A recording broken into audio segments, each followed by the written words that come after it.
Merhaba arkadaşlar. Bugün siyah incir reçeli yapıyorum. İncir reçeli reçeller arasındaki en güzel reçellerden biridir. Yalnız incir çok hassas bir meyve ve suyunu da fazla salmayan bir meyve. O yüzden incirleri şekerde bekletmiyorum. Önce şerbetini hazırlıyorum, sonra da incirleri içine atıyorum. Burada 2 kilogram incirim var. Şimdi incirleri kürdanla delmeden önce şerbetini hazırlıyorum. Şöyle tenceremi alıyorum. 2 kilogram incire 2 kilogram şeker kullanıyorum. Ve şekeri tencereme alıyorum. 2 kilogram şeker için 2 litre de su kullanıyorum. Şeker eriyinceye kadar karıştırıyorum. Şekeri iyice karıştırıyorum ki erisin, yoksa ocağa aldığımda ateş de yüksek olursa şekerler yanmaya başlar. Böyle karamelize olur. O da iyi olmaz reçel için.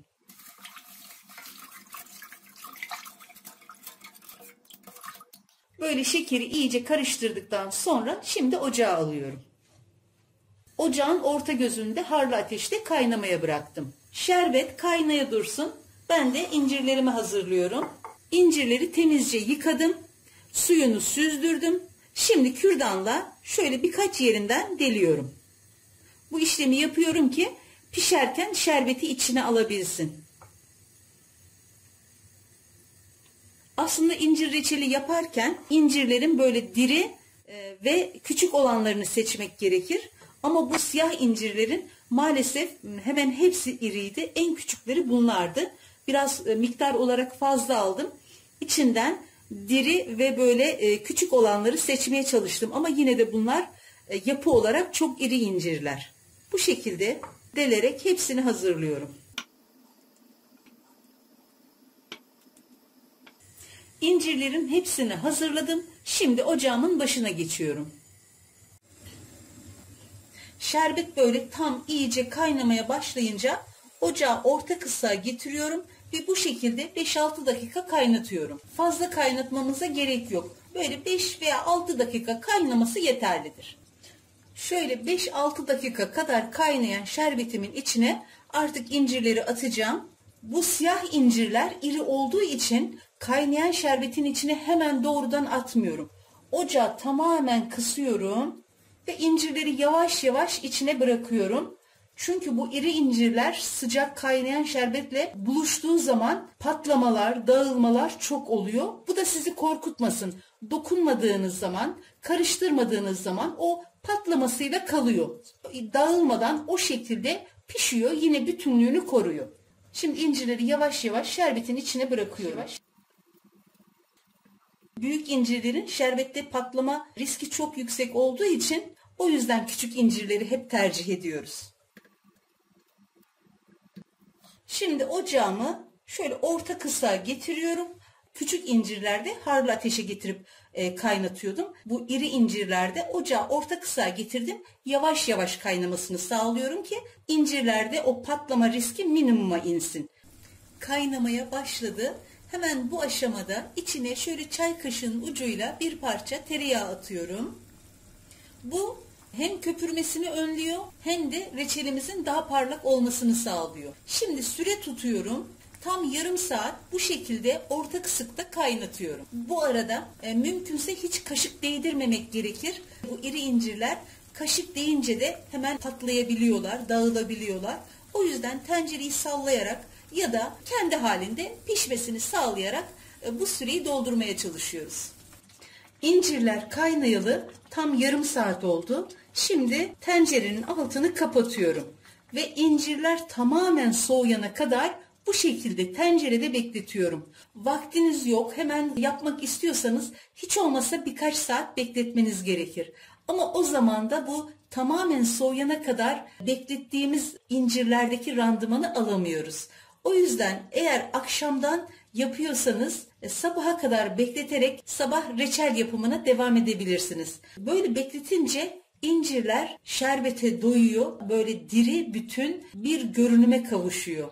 Böyle sürekli kaynatıp şerbetine kıvam aldırdığımız zaman İncir reçelinde bu çok yanıltıcı oluyor. Bir süre sonra incir içine hapsettiği o suyu, şerbeti tekrar salıyor. Saldığı zaman da içindeki o çiğ su reçele karışıyor ve reçelde bir sulanma, ileriki zamanlarda bir bozulma meydana gelebiliyor. Ama böyle şerbetin içinde tamamen soğuyana kadar beklediği zaman tekrar kaynadığında bu tür riskleri de bertaraf etmiş oluyoruz ve daha diri, daha dolgun, daha güzel bir reçel de yapmış oluyoruz. Reçelim tamamen soğudu. Şimdi ocağımı açıyorum. İncirlerin dokusu böyle bu şerbetin içinde biraz güçlendiği için şu anda harlı ateşe verdim. İlk kaynattığımda orta kısıktaydı ama şimdi artık çekinmeden harlı ateşe verdim. Bu şekilde kaynayıncaya kadar harlı ateşte tutuyorum. Reçel böyle tamamen kaynamaya başladıktan sonra ocağı orta kısığa getiriyorum ve bu şekilde en az 20-25 dakika kaynatıyorum. Yaklaşık 25 dakikadır kaynayan reçelin içine şimdi şöyle 2 çay kaşığı limon tuzu ekliyorum. Özellikle limon tuzu ekliyorum çünkü bu ağır bir reçel. Limon suyuna göre limon tuzunun etkisi daha yüksek olduğu için özellikle limon tuzu ekliyorum. Yine böyle sallayarak karıştırıyorum ve 5 dakika daha bu şekilde kaynatıyorum. Şimdi bir kaşık alıp şöyle kıvamına bakıyorum. Kıvamı olduysa ocaktan alıyorum. Reçelin kıvamı olmadıysa kıvamı oluncaya kadar belli aralıklarla test edip ocakta tutuyorum. Reçelim artık kıvama geldi. Bekledikçe daha da kıvama gelecek. Limon tuzunu ekledikten sonra tam 25 dakika kaynattım. Ancak kıvama geldi. Kıvama gelmeden ocaktan almıyoruz. Belli aralıklarla test edip ondan sonra ocaktan alıyoruz. Şimdi ocağımı kapatıyorum.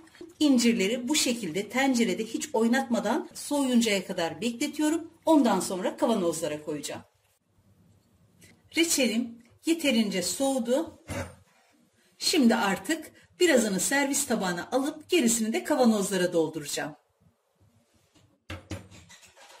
Bir kısmını servis tabağına aldım.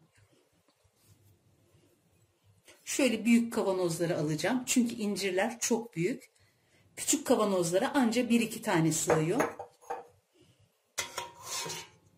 Bakın hepsi dolu dolu dipdiri. Bekledikçe kıvamı da çok güzel oldu.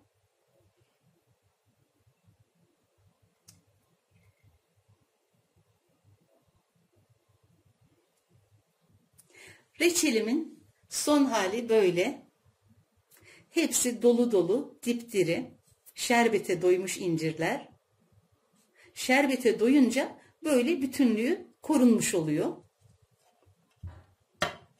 Bu reçelde bekletme süresine ve ölçülere uyulduğu takdirde sonuç hep çok güzel oluyor.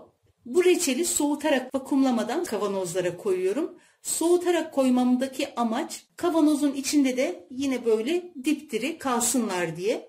Sizler vakumlayabilirsiniz. Ocaktan alır almaz hemen kavanozlara koyup vakumlayarak da saklayabilirsiniz. Bu şekilde de çok uzun süre dayanabiliyor.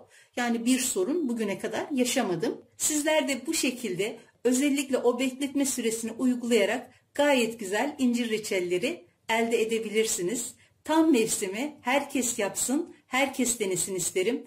Yapmak ve denemek isteyen herkese şimdiden kolay gelsin, afiyet, şifa olsun.